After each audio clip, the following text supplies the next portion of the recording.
So I've drawn up a plan. Welcome back, everybody. I hope you're all doing okay. I hope you enjoyed the Halloween special. I really hope I didn't actually scare anybody. It was just a bit of fun. But yeah, I've drawn up a plan. I've been playing Anno 1800 quite a bit recently, and I really like the concept of the production chains. So in that game, when a new commodity is unlocked, there's a whole production chain of how you attain that good. So like beer, you would need a brewery, but also a malt house, and a hop farm, and a grain farm, and all of these different buildings and pieces of machinery are all required in order to produce the good.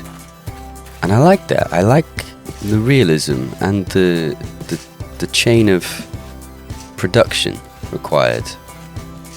So I thought maybe it would be really cool to bring that way of thinking into our world. I kind of already started with the blast furnace, trying to make it as close to what was realistically back in the day a blast furnace. So let's take it one step further. Let's take a step back and think about this village in this area, why it's here and how it functions.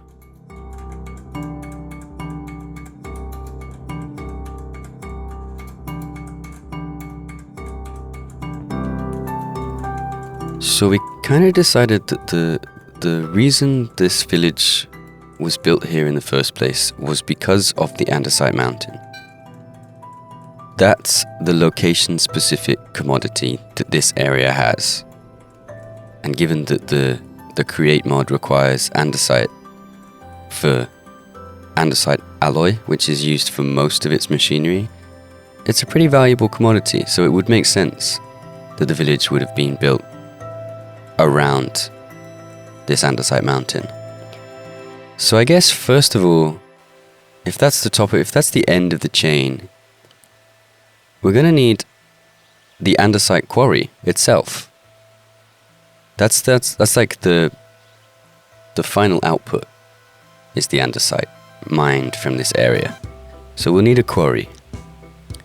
But for the quarry to function, it will need to be supplied with pickaxes, which Yorland would forge in his blacksmith. So we need to build the blacksmith.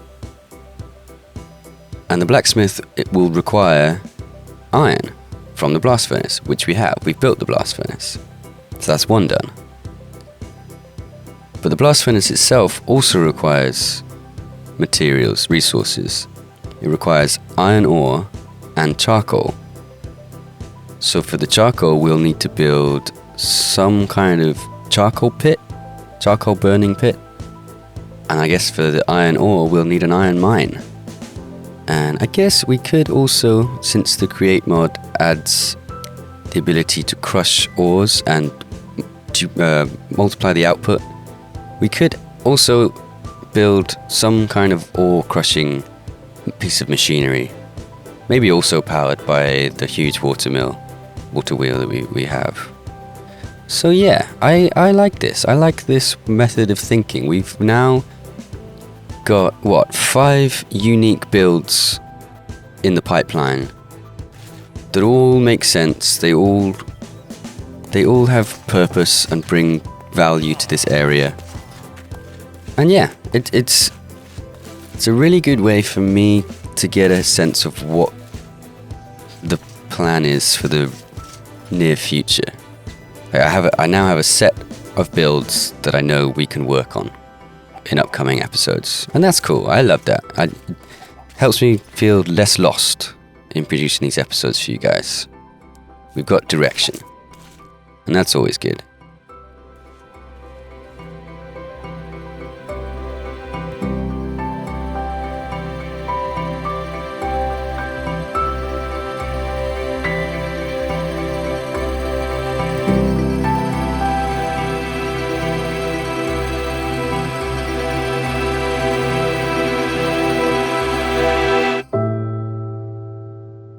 But we're not doing any of that today. I really want to start working on the buildings of this village, the buildings in the town centre. So far we've just got this one cottage tucked away in the forest, and it feels like it's been too long just having gravel plans laid out in the shapes of buildings. So let's build some. Let's finally build some of these village houses.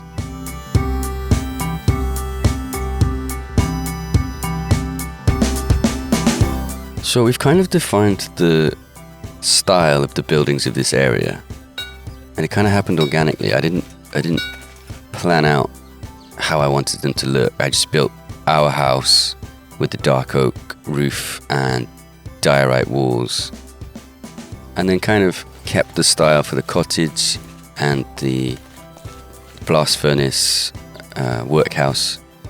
So yeah, I think we've naturally created a style for this village, which is cool, and we'll keep it. I think all of the buildings in this village, or most of the buildings of the village, should stick to the style to create that cohesive aesthetic for the village. Like other villages, we'll try out different styles and we'll experiment with other color palettes, but this is the style of this village. So I'm thinking, as it's kind of right in the center of the town village, it needs to be a bit bigger. I suppose we've got two houses here with a really close alleyway in between them. So there'll definitely be larger buildings than, say, the cottage, closer to our house, but not taking up as much space horizontally and more vertical, because there's less space going in the center of the village, you know? Like up on our hill, we had all the space to build whatever we wanted. But these should be a little bit thinner but taller. Kind of like, almost like townhouses, but not quite as refined as what you'd expect a townhouse to look like. This is still a village, still a rustic village. So I'm going to take everything I just said and try and come up with a pretty cool looking town village house. And we'll see how we do.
So this is kind of what I had in mind.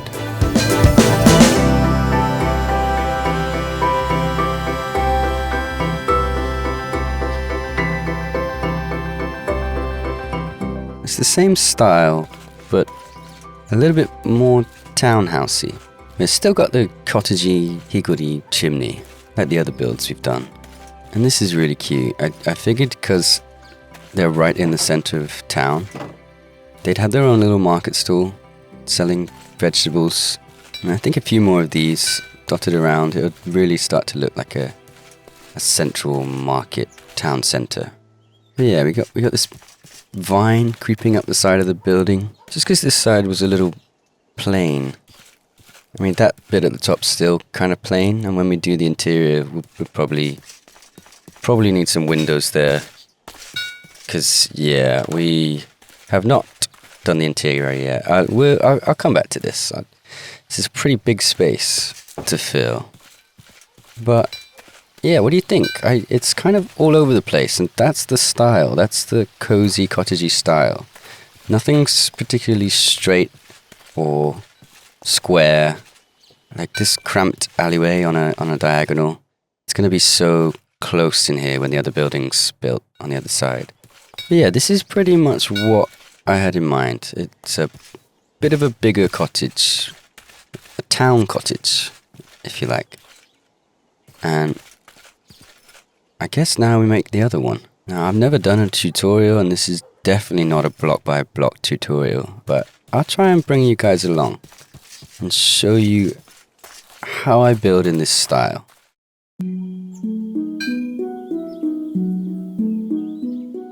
It's kind of difficult to explain what I'm doing because I'm not fully aware of why I'm choosing to do it, but I'll try. So I cleared out the gravel shape that we had. When I made these shapes, it was almost random, slightly dictated by the flow of the land, but basically just trying to stay clear of boxes. You don't want square buildings. I don't want square buildings. I mean, Minecraft is a boxy game, and when you first start playing, that's what you build, you know? That's what seems logical. You build a square house. But it's more interesting when you move away from that. So with this one, it's the whole foundation is stone, and then I built these upper sections from diorite. But I don't want to have all the buildings look exactly the same. So I brought the diorite down into the foundation, but kept most of the edges stone. That kind of gives it more of a structural feel, you know? But then on this side, I just kept it mostly stone. See, I'm not even following my own rules. Maybe that in itself is something. You don't need rules. Like this. This is not what I've done on the other house. The style of that one is foundation and then larger shapes wrapped in the stripped dark oak logs. But this side, I didn't do that. I've just taken it straight up and brought it to a point at the top. So it is kind of just a tall box sloping down with the lay of the land. And then some other boxes jutting out. This is not going well. But it is starting to come together now that the roof's on. I think I've managed to find a knack for doing this style of roof. It's quite an organic shape, which contrasts quite well with the straight walls of the actual structure. So it kind of bows in the middle, comes up at either side, but it's messy, you know? It's not how I would have built a roof a few years ago. Now I've left the hole because I think that's where we'll have the big crooked chimney. I do like the towering scale we've got with this blank face. It's too blank right now, but it at least gives a good sense of height for this townhouse. And I really like how close this all is. It's impractical having buildings this close together, but in some old towns and cities that I visited, some streets are this close together. It's just the way they were built, and I really like it. We've got a good space back here for a garden for this house. We'll pop some windows in and add some more embellishments. And I think on this flat wall, some kind of balcony.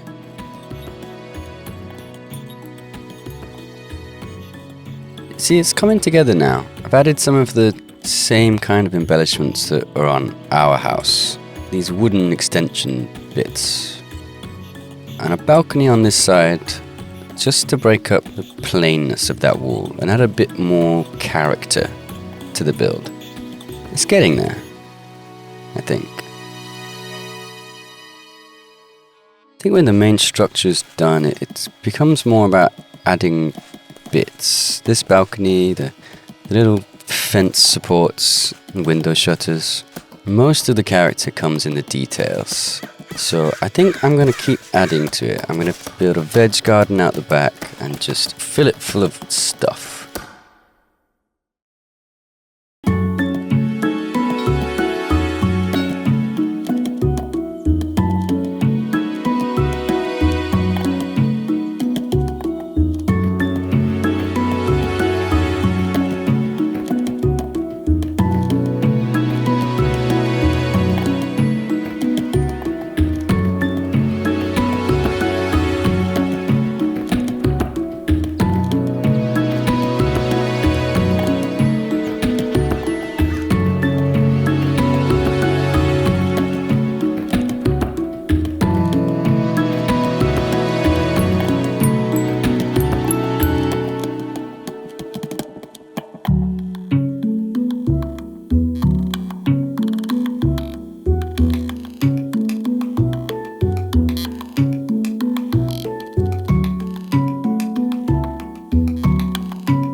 Well, it's finished, and I really love it.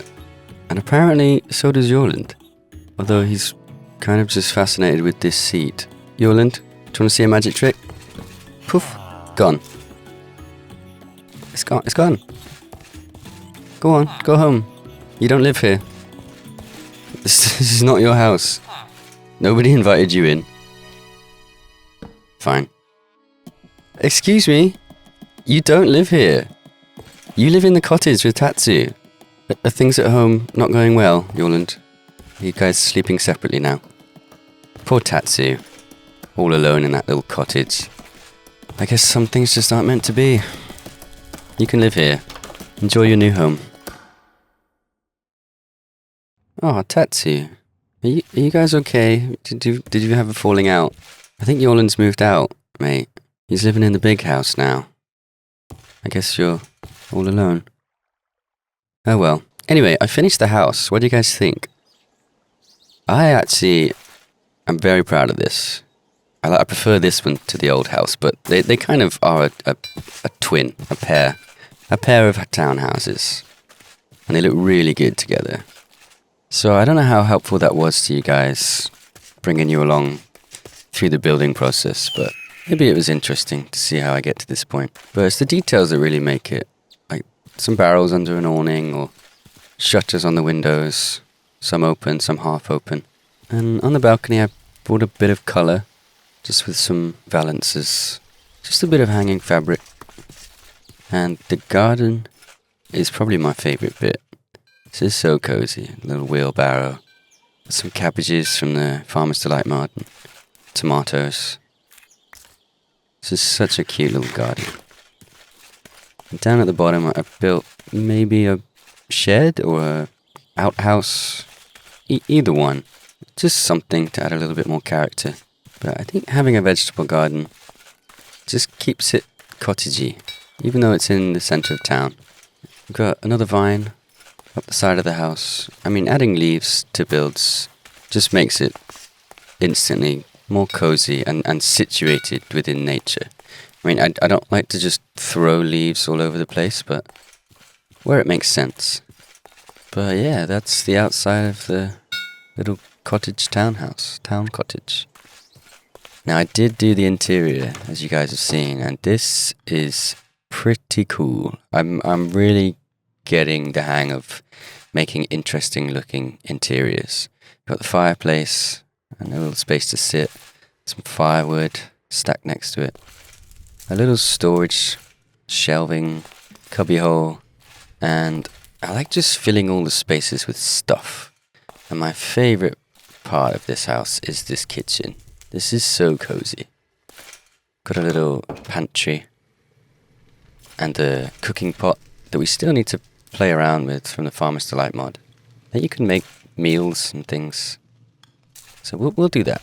But yeah, how cozy is this? And this is just the door to the garden. I love this. I think I'm really getting the hang of interiors. And upstairs is just as interesting. We've got this in-between space just with a seat.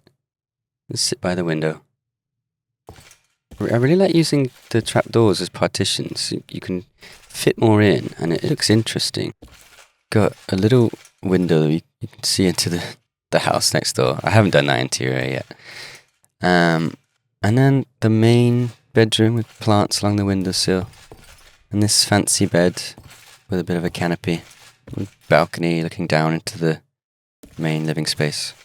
And it's got a bit of an outdoor space up here. Maybe there should be a railing there actually. That's pretty dangerous. The village is probably going to fall off. And there's no door. But yeah, that's the main bedroom. And then further up the stairs, we've got this little reading area where Yorland was so fascinated with the seat. And then the big balcony with some vine growing up the side of the house. It's really nice out here. But upstairs is the children's room, maybe? Or just... yeah, I'm thinking this is like a family house, so... I suppose if Yorland's moved in, maybe he's gonna have a new family. And his offspring will live up there.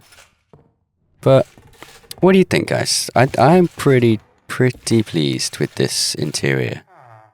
Actually, I'm pleased with this whole house. Oh, hi. You've fully moved in, haven't you? Cheeky. Are you having trouble? There you go. I love the trapdoors, but they get stuck on them. Because they're a bit stupid. Look at you. Just claiming this house. I guess you'll have a new family soon. Poor Tatsu. It's kind of funny. I quite like that we've got a bit of a story going with those two. But, yeah. Here's the townhouse. Well, that's 2 of the village buildings done. It feels good. It feels like we're heading in a really cool direction. And I can imagine when all of these buildings are finished, and I put as much thought into these as I have that one. Oh, poor Tatsu. Oh, it's alright, mate. It's okay. Anyway, what do you guys think? Let me know down in the comments whether I was any help whatsoever in trying to explain to you guys how I build this. But anyway, next episode, I think we'll work on what we talked about at the beginning, the production chains. I think it's such a cool idea. It's such a fun way for me to play this. I just think having all the different buildings in the production chain just makes it feel like such a rich world that we would be building. So maybe the charcoal pit that we talked about should be somewhere over there. And maybe the ore crusher could be attached to the water wheel on this side of the river. But yeah, I think it's because I've been playing Anno 1800 and it's just such a cool game. I want to ask you guys, what do you think about me playing Anno on this channel? Would that be something you guys would be interested in? Let me know in the comments. But yeah, maybe the iron mine could be down here, and then it's all kind of in close proximity to each other. Just having all the industry in the same kind of spot. Have this mine with all the iron ore being collected. Yeah, it'd be great. Anyway, guys, as always, here's something I want to share with you.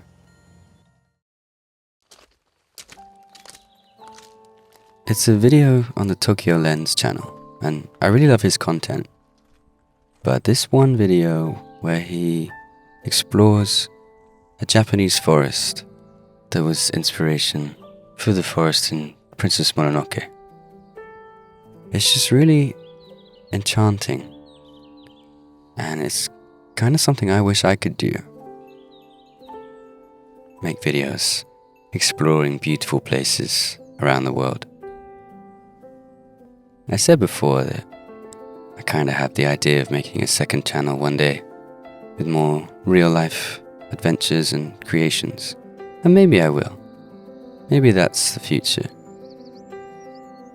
But Anyway, enjoy this video, guys, and enjoy the rest of his content.